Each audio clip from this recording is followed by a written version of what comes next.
اللہ خالق کائنات نے انسان کا حسن انسان کے چہرے کے اندر، انسان کی شکل کے اندر نہیں رکھا، بلکہ انسان کا حسن، بندے کا حسن اس کے کردار میں رکھا ہے۔ اگر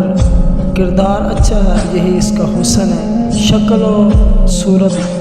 اچھی ہونے سے انسان کا حسن نہیں اچھا ہوتا، بلکہ اگر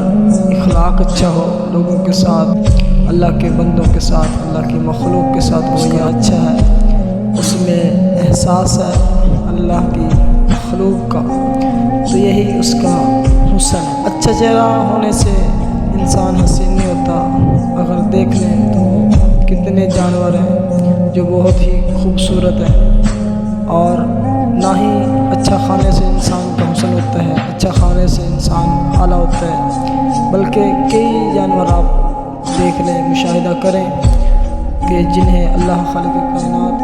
اس طرح کی خوراک عطا فرماتا ہے کہ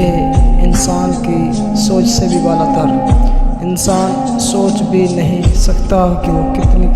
اعلیٰ خوراک کھاتے ہیں۔ اور انسان اگر بولنے میں اچھا اپنے آپ کو سمجھے کہ میری آواز اچھی ہے تو یہ میرا حسن ہے، یہ بھی اس کی غلط فہمی ہے، کیونکہ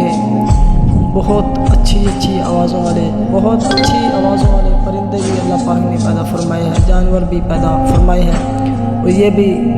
آواز سے انسان کا حسن نہیں، نہ ہی انسان کا حسن شکل و صورت سے ہے، نہ ہی انسان کا حسن اعلیٰ چیز کھانے سے ہے، نہ بلکہ انسان کا حسن اس چیز میں ہے کہ اس کا کردار اعلیٰ ہو، اس کا کردار پاک صاف ہو، اللہ کی مخلوق کے لیے رحم دل ہو، وہ لوگوں کا احساس رکھتا ہو۔ یہ انسان کا حسن ہے، یہی اس کی دولت ہے۔